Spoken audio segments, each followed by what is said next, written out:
So what we're doing here is we're demonstrating the Smart Welder software upgrade. What we're going to do here is we have 4 features. We have save an image, then we'll show measure reticle, then find spot, and then find path.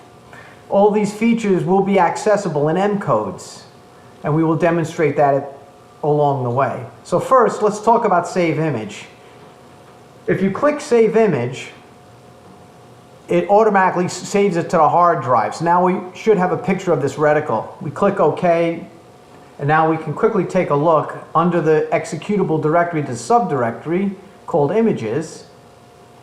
And at the bottom of the list, you'll see WS29. It counts them in order. That is the image we just saved.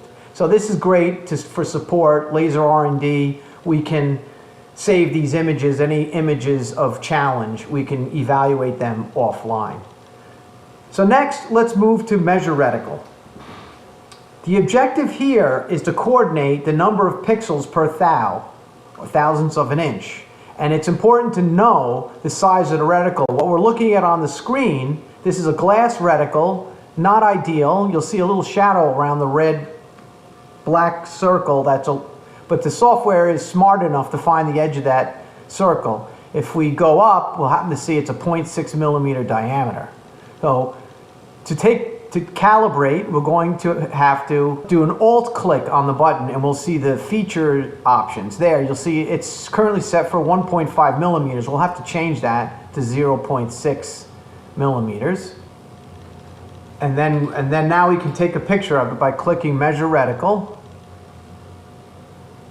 And we'll see the reticle is found. Its circularity is high. That data point is for research purposes, but clearly 100% would be perfect, and that's the blue ring. Gives you a little feedback. You see it's about 4.6 pixels per thousand. That's correct because I've done this before.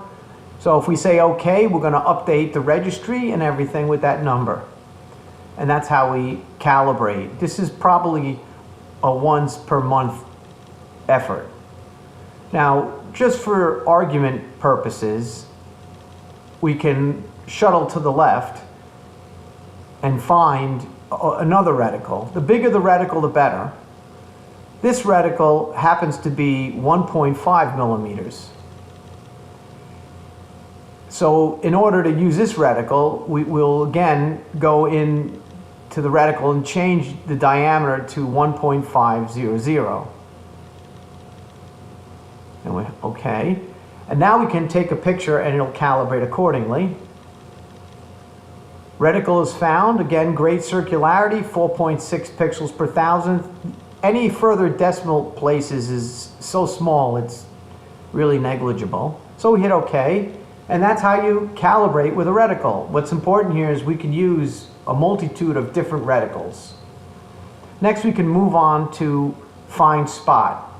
So we're going to shuttle the welder to a location where we have some mode paper right there. So the idea here is we're thresholding the image on a black background. The software is smart enough to identify if there are too many dots, and yet it needs to find the one dot. So normally the user would shoot the laser, and where the laser falls on the mode paper, we want to move the yellow crosshair to that location. For the sakes of this demonstration, we don't have to run the software and shoot the laser, since we already have the hole in the mode paper. So in this case, we can click find spot, and we'll see the software found it. It put a red ring around it that just gives you an idea how sharp the edges are. And the circularity, again, is for research purposes. And if we hit yes, it'll leave that yellow crosshair. If we hit no, it won't put it there. So we can also move around to, just for demonstration purposes, we'll go to another spot. Now we have a couple on screen. We'll see if the software can figure out the one that's in the center, which it did. It found that. The software will take a look. If it sees too many spots, it will change the size of the region of interest and ignore the outer bound objects. So in this case, it worked. We have a yes. That's the purpose of find spot.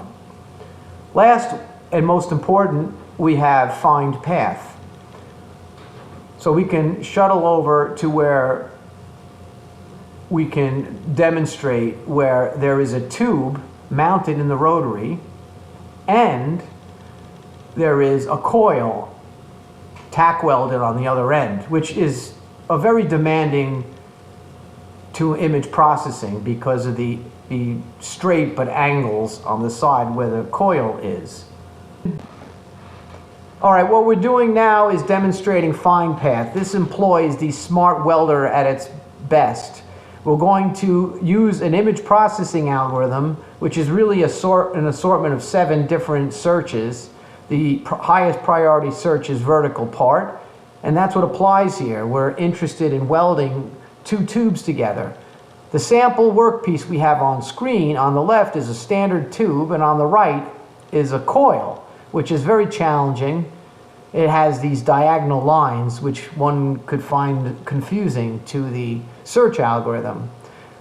While the algorithm is a bit sensitive to the amount of exposure, it's a good practice to test the search first. So to do that, we can click the Find Path button, and you'll see that's a pretty satisfactory search. It's showing the gap of 2 thou, which is, for now, it's a reference to let us know. It's an approximate value. And for myself, it's letting me know which algorithm found the gap. So from this point, that's successful. It's green and ready to go. So we can exit from this, click no really, yes would move the stage, and we can run the program. So what's important here is to see, now we'll see it moved to the center of the gap by clicking yes. Now we can move off center with a quick little shuttle jog, and we'll take a look at the engineering screen. We have a program. Therein we have M161, which is defined path of X for tube. Technically there's an M160, which will move both axes, X and Y. But for the sake of this demonstration, we're interested in welding a tube. We're going to weld the tube, find the path, and then we're going to rotate a full revolution, which is the C code, G1C375, 375 degrees. And then we can do this consequently a half a dozen times. We'll wind up at a different section of the tube and see how successful we are. So, to implement the test, we click Run. That was a very successful find. We can click Run again. Click Run again. I'm finding it's about 85% success rate. There are a couple of false searches, so some time needs to be spent on the machine to understand where it's most successful. There we moved off a little bit more. By turning up the exposure, we really overexposed the little fine scratches, and the algorithm works actually better. So we're going to see it spin the tube as if it were welding, and we're repeating over and over again. This is the far out end of a tube, so there's quite a bit of wiggle, which makes the imaging more challenged. So we click Run now, and we'll see it over and over again. They found it right there, even where there was a spot weld in place. There's another spot weld. Ooh, that one we didn't get. But we'll probably get 28 successes here. And the one spot weld is a bit off. But the rest is quite good.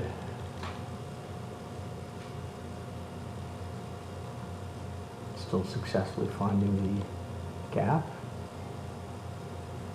You might notice faintly the green edging.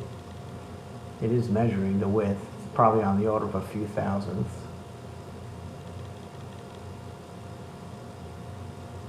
There's a spot weld, successfully found it nested in the spot weld. There's another spot weld, found it on that. It's working quite well actually.